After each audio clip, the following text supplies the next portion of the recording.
Hi guys, welcome back to my channel which is head bath. Guys, ಇವತ್ತಿನ ಒಂದು topic electric vehicle ಏನು E V sector ಇದೆ. So ಆ ಒಂದು sector ಮೇಲೆ ಮಾಡ್ತಿದ್ದೀನಿ. ಸೊ ಓಕೆ, ನೋಡೋಣ ಬನ್ನಿ.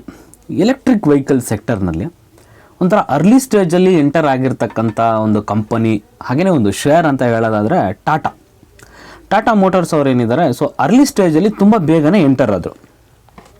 ಸೊ ಆ್ಯಕ್ಚುಲಿ ಇವಾಗಿನ ಒಂದು ಪರಿಸ್ಥಿತಿಯಲ್ಲಿ ಅಂದರೆ ಈಗಿನ ಒಂದು ವರ್ತಮಾನದಲ್ಲಿ ನೋಡೋದಾದರೆ ನೋಡ್ಬೋದು ನೀವು, ಎಲೆಕ್ಟ್ರಿಕ್ ವೆಹಿಕಲ್ ಸೆಗ್ಮೆಂಟಲ್ಲಿ 78% ಅಷ್ಟು ಮಾರ್ಕೆಟ್ ಶೇರ್ನ ಇವರು ಹೊಂದಿದ್ದಾರೆ. ಯಾವುದರಲ್ಲಿ? 4 ವೀಲರ್ ಕಂಪನೀಸ್ ಇದರಲ್ಲಿ 78% ಅಷ್ಟು ಮಾರ್ಕೆಟ್ ಶೇರ್ನ ಹೊಂದಿದ್ದಾರೆ. ಮಾರ್ಕೆಟ್ ಶೇರ್ನ ಹೊಂದಿದ್ದಾರೆ ಅಂದ ತಕ್ಷಣ ಈಗ ಮಿನಿಮಮ್ 50% ಆದರೆ ಒಂದು ಕಂಪನಿ ಮಾರ್ಕೆಟ್ ಶೇರ್ನ ಹೊಂದಿರಬೇಕಂದ್ರೆ ಅದು ಟಾಪಲ್ಲಿದೆ ಅಂತ, ನಂಬರ್ 1ಅಲ್ಲಿದೆ ಅಂತ, ಅಟ್ಲೀಸ್ಟ್ 51 ಹಂಗಾರಾದ್ರೂ ಇರಬೇಕು. ಸೊ ಅದನ್ನು ಮೇಂಟೈನ್ ಮಾಡ್ತಾರೆ ಇವರು. ಸೊ ನೋಡೋಣ. ಸೆಕೆಂಡ್ ಹೈಯೆಸ್ಟು ಟಾಟಾದವ್ರು ಬಿಟ್ಟರೆ ಸೆಕೆಂಡ್ ಹೈಯೆಸ್ಟು MG, ಸ್ಟಾಕ್ ಮಾರ್ಕೆಟಲ್ಲಿ ಲಿಸ್ಟ್ ಆಗಿಲ್ಲದೆ ಇರತಕ್ಕಂಥ ಒಂದು ಕಂಪನಿ MG. ಹೀಗೇ ಮುಂದೆ ಹೋಗ್ತಾ ಹೋದಂಗೂ ಬೇರೆ ಬೇರೆ ಕಂಪನೀಸ್ ಬರ್ತಾ ಇರ್ತವೆ. ಇವರ ಏನು ಮಾರ್ಕೆಟ್ ಕ್ಯಾಪಿಟಲ್ಲು ಇವರ ಏನು ಮಾರ್ಕೆಟ್ ಅಕ್ವಿಜಿಷನ್ ಎಷ್ಟು ಮಾಡಿದ್ದಾರೆ ಇವರು 78%. ಸೊ ಅದು ಕಡಿಮೆನಾದರೂ ಆಗ್ಬೋದು, ಜಾಸ್ತಿನಾದರೂ ಆಗ್ಬೋದು. ಓಕೆ, ನೆಕ್ಸ್ಟ್ ನೋಡೋಣ ಏನಿದೆ ಅಂಥೇಳಿ. ಓಕೆ, ನೆಕ್ಸ್ಟು ಮಾರುತಿ ಸುಜುಕಿನ ನೋಡೋದಾದರೆ ಪೆಟ್ರೋಲ್ ವೇರಿಯಂಟು ಹಾಗೆಯೇ ಡೀಸೆಲ್ ವೇರಿಯಂಟಲ್ಲಿ ಟಾಪ್ ನಂಬರ್ 1ಅಲ್ಲಿ ಇರತಕ್ಕಂಥ ಕಂಪನಿ. ಅಂದರೆ 10 ಕಾರ್ ಸೆಲ್ ಆದರೆ, ನಮ್ಮ ಇಂಡಿಯಾದಲ್ಲಿ 10 ಕಾರ್ ಸೆಲ್ ಆದರೆ ಅದರಲ್ಲಿ 6 ಕಾರು, ಏನಿಲ್ಲ ಅಂದರೂ 6 ಕಾರು ಮಾರುತಿಯವ್ರದ್ದಾಗಿರುತ್ತೆ. ಯಾವುದರಲ್ಲಿ? ಪೆಟ್ರೋಲ್ ಹಾಗೂ ಡೀಸೆಲ್ ವೇರಿಯಂಟಲ್ಲಿ ನಾನು ಹೇಳ್ತಿರೋದು. ಇವ್ರು ಏನು ಮಾಡಿದ್ರಪ್ಪ ಅಂತ ಹೇಳಿದ್ರೆ, ಎಲೆಕ್ಟ್ರಿಕ್ ವೆಹಿಕಲ್ಗಳೇನು ಮುಂದೆ ಫ್ಯೂಚರ್ ಇಲ್ಲ ಅವುಗಳಿಗೆ. ಸೊ ಅದಕ್ಕೋಸ್ಕರ ನಾವು ಅದರಲ್ಲಿ ಎಂಟರ್ ಆಗಲ್ಲ ಅಂತ ಹೇಳ್ಬಿಟ್ಟು ಇವರು ಸುಮ್ಮನೆ ಇದ್ದರು. ಆದರೆ ಏನಾಯಿತು, ಬೇರೆಯವರೆಲ್ಲ ಎಂಟರ್ ಆಗ್ತಿದ್ದಾರೆ, ಓಡ್ತಾ ಇದೆ ದೇಶ. ಇವ್ರು ಎಂಟರ್ ಆಗಲಿಲ್ಲ. ಕೊನೆಗೆ ಮೊನ್ನೆ ನಡೆದಕ್ಕಂಥ ಒಂದು ಗುಜರಾತ್ ಸಮಿಟಲ್ಲಿ ಇವರು ಒಂದು ಮಾತನ್ನು ಹೇಳ್ತಾರೆ, ನಾವು ಸ್ವಲ್ಪ ದಿನಗಳಲ್ಲಿ ಅಂದರೆ ಸ್ವಲ್ಪ ವರ್ಷಗಳಲ್ಲಿ ನಾವು ಕೂಡ ಎಲೆಕ್ಟ್ರಿಕ್ ವೆಹಿಕಲ್ ಸೆಗ್ಮೆಂಟ್ಗೆ ಬರ್ತೀವಿ, ನಾವು ಕೂಡ ಎಲೆಕ್ಟ್ರಿಕ್ ವೆಹಿಕಲ್ನ ಮ್ಯಾನುಫ್ಯಾಕ್ಚರ್ ಮಾಡಿಬಿಟ್ಟು ಮಾರ್ಕೆಟ್ಗೆ ಬಿಡ್ತೀವಿ ಅಂತಕ್ಕಂಥ ಮಾತನ್ನು ಕೂಡ ಹೇಳಿದರು. ಯಾಕಂದರೆ ನಮಗೆಲ್ರಿಗೂ ಗೊತ್ತಿರೋ ಹಾಗೆ ಅಂಬಾಸಿಡರು ಒಂದು ಕಾಲದಲ್ಲಿ ಟಾಪಲ್ಲಿ ಇರ್ತಕ್ಕಂಥ ಒಂದು ಕಾರ್. ಅವ್ರೇನು ಮಾಡಿದ್ರು, ಟೆಕ್ನಾಲಜಿನ ಅಡಾಪ್ಟ್ ಮಾಡ್ಕೊಂಡಿಲ್ಲ, ಹೊಸ ಡಿಸೈನ್ಸನ್ನು ಬಿಡಲಿಲ್ಲ, ಎಲ್ಲಿದ್ರು ಅಲ್ಲೇ ಇದ್ದರು. ಇವಾಗ ಏನಾಗಿದ್ದಾರೆ, ಅದು ಹೇಳಿ ಹೆಸರಿಲ್ದಂಗೆ ಆಗಿದೆ. ಅದೇ ಥರ ನೋಕಿಯಾನು ಒಂದು ಟೈಮಲ್ಲಿ ಟಾಪಲ್ಲಿರ್ತಕ್ಕಂಥ ಮೊಬೈಲ್ ಇತ್ತು. ಆ್ಯಂಡ್ರಾಯ್ಡ್ನ ಅವರು ಅಡಾಪ್ಟ್ ಮಾಡ್ಕೊಂಡ್ರು, ಬಟ್ ಲೇಟಾಗಿ ಮಾಡ್ಕೊಂಡ್ರು. ಏನಾಯ್ತು ಅವಾಗ, ಆಲ್ರೆಡಿ ಸ್ಯಾಮ್ಸಂಗ್ ಬಂದುಬಿಟ್ಟು ಮಾರ್ಕೆಟ್ನ ಕ್ಯಾಪ್ಚರ್ ಮಾಡಿಬಿಡ್ತು. ಸೊ ಇವಾಗ ಎಲ್ಲಿದೆ ನೋಕಿಯಾ ಅಂತ ನಿಮ್ಗೆಲ್ರಿಗೂ ಗೊತ್ತಿರ್ತಕ್ಕಂಥ ವಿಚಾರ. ಸೊ ಆ ಥರ ಆಗಿಬಿಡುತ್ತೆ. ಸೊ ಮಾರುತಿಯವರು ಈಗ ಮಾಡ್ಕೊಂಡಿದ್ದಾರೆ. ಸೊ ಇನ್ನು ಕೆಲವೇ ವರ್ಷಗಳಲ್ಲಿ ಬರ್ತೀವಿ ಅಂತಲೂ ಕೂಡ ಹೇಳಿದ್ದಾರೆ.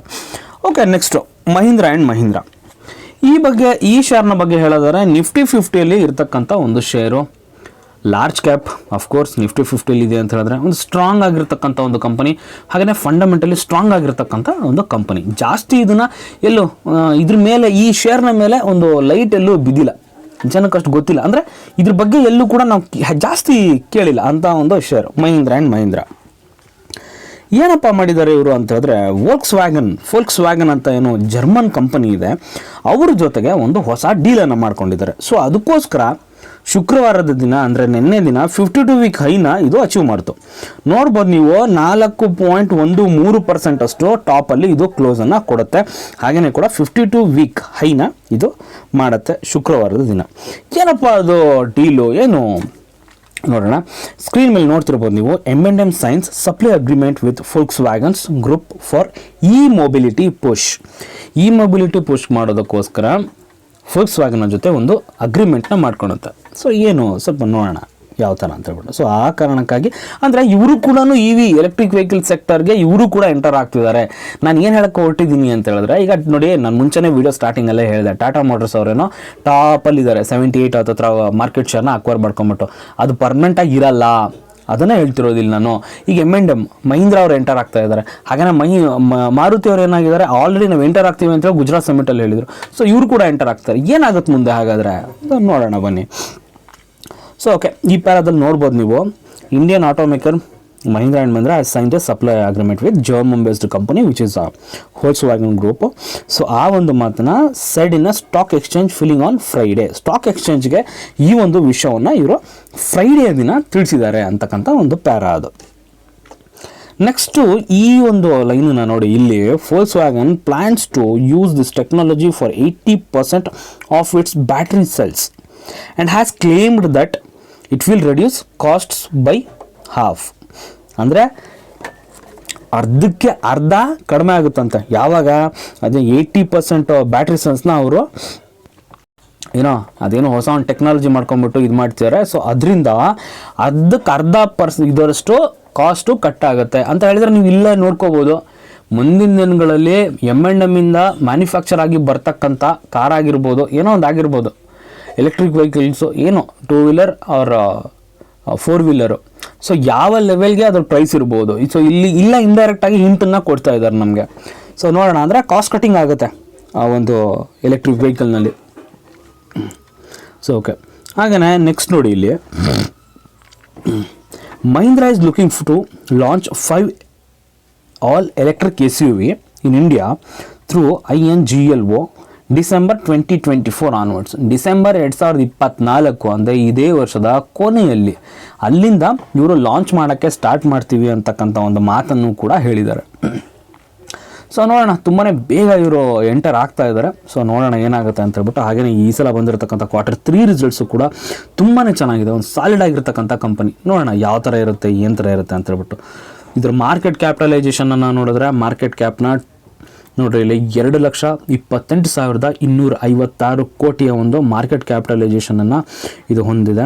ಹಾಗೆಯೇ ಸ್ಟಾಕ್ PE 20. ಎಬೋಟಲ್ಲಿ ನೋಡೋದಾದರೆ ಇವರು ನೋಡಿ 2 ವೀಲರಲ್ಲಿದ್ದಾರೆ, 3 ವೀಲರ್ ಮ್ಯಾನುಫ್ಯಾಕ್ಚರಿಂಗು, ಹಾಗೆಯೇ ಇದು ಟ್ರ್ಯಾಕ್ಟರ್ಸು ತುಂಬಾ ಇದೆ. ಇವರ ಒಂದು ಏನದು ಪ್ರಾಡಕ್ಟ್ಸ್ ಲೈನ್ ಅಂತ ಏನು ಹೇಳ್ತೀವಿ, ಅದು ತುಂಬಾ ಇದೆ. ಸೊ ಒಂದು ಚೆನ್ನಾಗಿರ್ತಕ್ಕಂಥ ಒಂದು ಕಂಪನಿ ಎಲೆಕ್ಟ್ರಿಕ್ ವೆಹಿಕಲ್ಸ್ನಲ್ಲಿ ಎಂಟರ್ ಆಗ್ತಿದ್ದಾರೆ. ಪ್ರಮೋಟರ್ಸನ್ನು ನೋಡೋದಾದರೆ 19% ಇದ್ದಾರೆ. 19% ಅಂದ ತಕ್ಷಣವೇ ಏನಿದೆ ಇಷ್ಟು ಕಡಿಮೆ ಇದ್ದಾರೆ ಅಂತ ಅನ್ಕೋಬೇಡಿ. ಯಾಕಂತ ಹೇಳಿದ್ರೆ ಇಲ್ಲಿ ನೋಡ್ಬೋದು ನೀವು FII ಮತ್ತು ಇಲ್ಲಿ FII ಮತ್ತು DII ಎಷ್ಟಿದ್ದಾರೆ ನೋಡಿ, 40%, ಹಾಗೆಯೇ 26% DII ಮತ್ತು FII 40%, DII ಏನು ಡೊಮೆಸ್ಟಿಕ್ ಇನ್ಸ್ಟಿಟ್ಯೂಷನ್ ಇನ್ವೆಸ್ಟರ್ಸು 26% ಇದ್ದಾರೆ. ಹಾಗೆಯೇ ಪಬ್ಲಿಕ್ ಹೋಲ್ಡಿಂಗು 9% ಇದೆ. ಆಲ್ಮೋಸ್ಟ್ ಪಬ್ಲಿಕ್ ತುಂಬ ನೆಗ್ಲಿಜಿಬಲ್, ತುಂಬ ಕಡಿಮೆ ಇದ್ದಾರೆ ಅಂತ ಹೇಳ್ಬೋದು. ಸೊ ಇದನ್ನು ಎಲ್ಲ ಒಂದು ಕಡೆ ನೋಡೋದಾದರೆ ಟಾಟಾದವ್ರಿಗೆ ಏನೋ ಒಂದು ಕಾಂಪಿಟೇಷನ್ ಕೊಡೋಕ್ಕೆ ಬರ್ತಾ ಇದ್ದಾರೆ ಅಂತ ಹೇಳ್ಬೋದು. ಸೊ ಆ ಥರನಾಗಿರ್ತಕ್ಕಂಥ ಒಂದು ಸಿನಾರಿಯೋ ಎಲ್ಲ ಒಂದು ಕಡೆ ಕ್ರಿಯೇಟ್ ಆಗ್ತಾ ಇದೆ ಅಂತ ನಮ್ಗೆ ಅನಿಸುತ್ತೆ, ಇದನ್ನು ನೋಡಿದರೆ, ಇವೆಲ್ಲ ನ್ಯೂಸ್ಗಳನ್ನ ನೋಡಿದರೆ. ಸೊ ನೋಡೋಣ ಮುಂದಿನ ದಿನಗಳಲ್ಲಿ ಯಾವ್ಯಾವ ಥರ ಇದು ರಿಯಾಕ್ಟ್ ಆಗುತ್ತೆ ಅಂತ ಹೇಳ್ಬಿಟ್ಟು. ಸೊ ಇದು ಇಲ್ಲಿ ತನಕ ಒಂದು ಸ್ಟಾಕ್ನ ಒಂದು update. So I hope guys video ಇಷ್ಟ ಆಯಿತು ಅನ್ಕೋತೀನಿ. ವಿಡಿಯೋ ಇಷ್ಟ ಆದರೆ ಒಂದೇ ಒಂದು ಲೈಕ್ ಕೊಡಿ. ಹಾಗೆಯೇ ನನ್ನ ಚಾನಲ್ನ ಸಬ್ಸ್ಕ್ರೈಬ್ ಮಾಡ್ಕೊಂಡಿಲ್ಲ ಅಂದರೆ ಸಬ್ಸ್ಕ್ರೈಬ್ ಮಾಡ್ಕೊಳ್ಳಿ. Thank you.